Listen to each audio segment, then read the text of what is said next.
and welcome to Grace's Book Nook. This week I'm going to be doing a little reading update on everything I've read in the past few months. So I know I haven't posted a video in too long. I got a job and schoolwork was really picking up, so I decided that I needed a little time off so I could really prioritize and focus on that. But now it is summer and I have way more time to focus on booktube and reading, so I am so excited to be back. I will hopefully be able to keep posting every Monday. So since I've been gone for a little bit, I just wanted to catch you guys all up on everything I've been reading. So I'm going to give some quick synopses and reviews of everything I've read in the past few months. So I'm going to begin with books that I read for school, the first one being 1,000 Splendid Suns by Khaled Hosseini. So this book is in the perspective of two different characters, the first half in the perspective of Miriam. It follows her from her early teen years through maturing into an adult woman. The story takes place in Afghanistan during the time that the Taliban took over the government. So Miriam was growing up in a time where there was a lot of turmoil in the government. So the beginning of the story shows how that really affected her.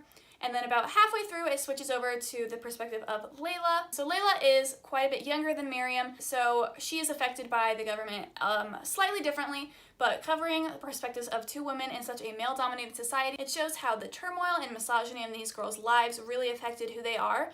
And these girls' paths cross in a really, really interesting way. This is one of my favorite books that I've ever read for school. However, the writing style wasn't my absolute favorite. It just felt a little bit awkward at times, but the plot was just so good in this book and the characters were so lovable that I would still give this a 3-star rating and recommend that you would read this if this plot seems interesting to you.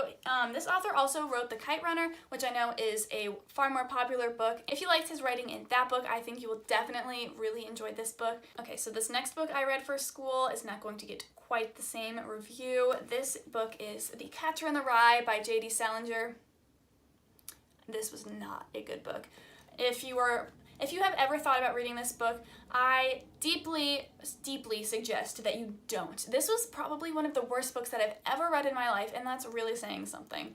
So the premise of this book is Holden Caulfield is a teenage boy who has a lot of different mental health issues, but they aren't diagnosed because this book was originally published in 1945 when mental health was not discussed really at all. This story covers around a week of time and it really shows his mental health deteriorate. So I didn't enjoy this book because it was written inside of the mind of Holden, and he's a teenage boy, so his mind is pretty hectic, chaotic, especially with the added mental illnesses on top of that. Plus, J.D. Salinger really took this writing style all the way. Imagine if you wrote a book about everything that went through your head constantly throughout the day for a week. Now, there could be some definitely interesting points, but there are going to be a lot of really slow times where it's like, why would anybody care about hearing about that? And that's pretty much how I felt reading this book. It made me feel just like awful when I was reading it, and I obviously don't expect to feel happy while reading about someone's mental breakdown, but it shouldn't make me feel completely repulsed by the story. I think he could have written this in a much better way where I actually wanted to find out what was happening to Holden, but instead I wanted to throw this book in the river. I'm gonna give this a 2-star rating just because this was a really important book at the time that it was published, because mental health was so taboo at the time, so this helped start a bit of a discussion. While mental health still isn't 100% comfortably talked about in our society right now, it definitely has come a long way, and when this was published, this book had an incredibly important message and helped spread a little bit more awareness about different mental illnesses. However, this book was just so repulsive that I can't give it anything higher than a 2 stars. The final book I read this semester was Spirit Run by Noé Álvarez. So this story is about an indigenous boy who is the son of 2 Mexican-American immigrants who are in the working class. He grew up in poverty for his entire life, which really inspired him to want to find a way out for both him and his community. So he decides that he wants to go to college. But once he gets there, he realizes it is not the place for him. He is surrounded by people who are nothing like him, and he realizes that he doesn't actually know anything about his identity as an indigenous person. So he decides to go on this run. This run starts in Alaska and goes all the way down to Central America, which is 6,000 miles. They had to run at least 10 miles a day, which seems completely exhausting. I know it was because I read this book and he showed how painful and difficult it was. And this story was really beautifully crafted. It's a memoir, it really happened. This took place in 2004, however, it was just published last year in 2020. This book was just written so well because he didn't sugarcoat anything. He showed a lot of really annoying characters, but also showed some of their good sides. He showed some of the antagonists' backstories. However, he did clarify that this doesn't justify why they treat him like they do, which I enjoyed. And there are just so many good characters you get to know in this story that are so deeply inspiring, and I really, really enjoyed reading this. I'm also going to give this one just a 3-star rating just because this was Alvarez's first book. His writing is just underdeveloped. Sometimes he uses way too many literary devices like metaphors and personification. It's a lot. I found the beginning a little hard to read just because there were so many metaphors that he took, I think, too far. There were a lot of interesting plot points. However, the writing just didn't capture them the best way that they could have. So that's why it's going to be 3 stars for me, but I would still definitely recommend that you read this if you were interested in learning more about Indigenous culture. Okay, so the next books I read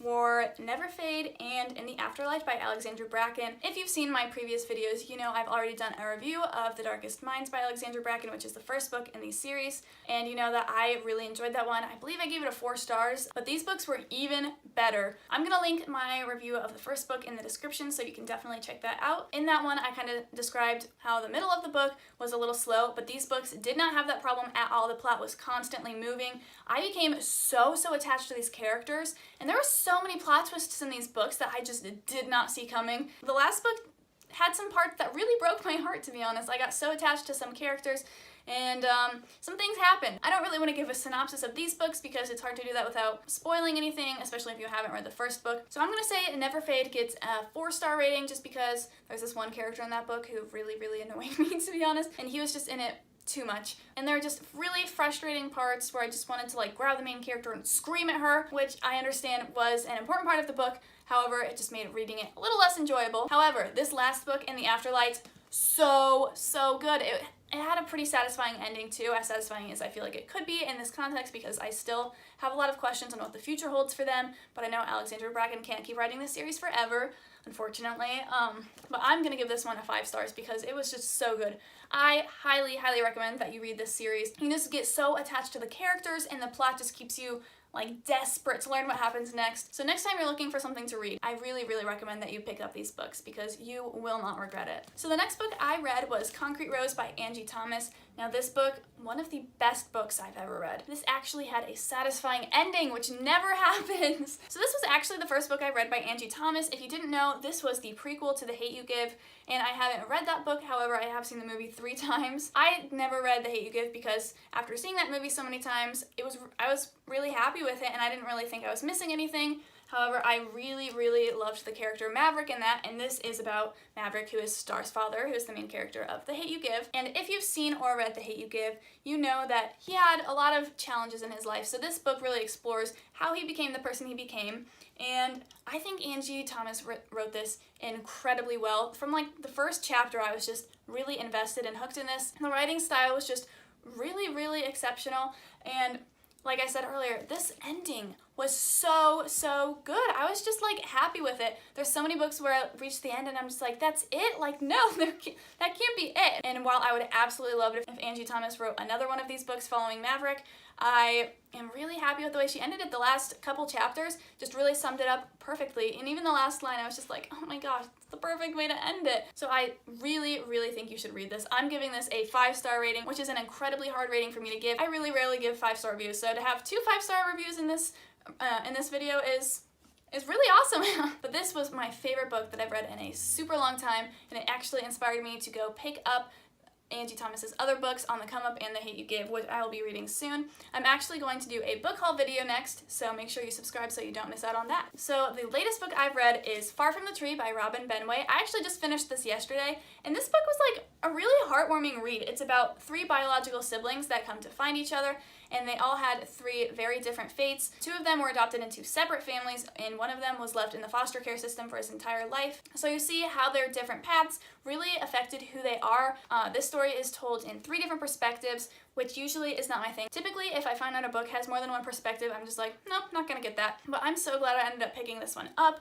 It was so good. It was just a really nice story to read. It's a little lighter than what I'm used to. I like the more drama, plot-heavy books, but this one was more character-driven. But it was just like really sweet watching all these siblings come together and bond, and seeing all their different lives was super interesting. Joaquin was the oldest sibling, and he was the one that was left in foster care for his entire life. So you see the trauma that came from living in all these different houses and a lot of different things that he's been through, which was really impactful to learn about. The next oldest sibling was Grace. Her story was personally my favorite. I always loved when I got to her part of the story. So she was an only child in her family, and she had a very happy life until she was 16 years old and she got pregnant. So she ends up giving this baby up for adoption, and that leaves her feeling really empty inside as she misses her child. So she decides that she wants to find her biological mom to figure out why she was given up for adoption too, and she thinks that's going to help her heal from the pain of giving her own child up for adoption. And then the youngest sibling is Maya, and I really enjoyed reading about her too. She has a lot of different conflicts, which I don't really want to get into because I feel like anything I would say was kind of going to spoil it, but she feels very different and separate from her family for a few different reasons. And this book was just really, really inspiring. I would 100% recommend this if you are looking for something that's lighter and heartwarming with really likable characters, because I fell in love with all of these characters. There's one side character in particular who I absolutely loved. That's another reason why I really liked Grace's story, because he was in it. I'm not gonna say who that is, I don't want to spoil anything, but I really hope that you check this book out. I'm gonna give this like a 3.5 star review, which I think is lower than most people would rate it. It's just, like I said earlier, plot-driven books are more of my thing. This one was a really fun book to read, and I don't regret reading it at all. I think there could have been a few more plot points that would have kept this book moving. I would still recommend this book to anyone who would listen. Alright, so that concludes everything that I've read recently. If you like this video, make sure you hit that like button and subscribe for future content so you don't miss out on anything. If you have any questions about the books that I've read or what I thought about them, just leave them in the comments below and I'll be sure to reply soon. And I will see you next Monday for another video.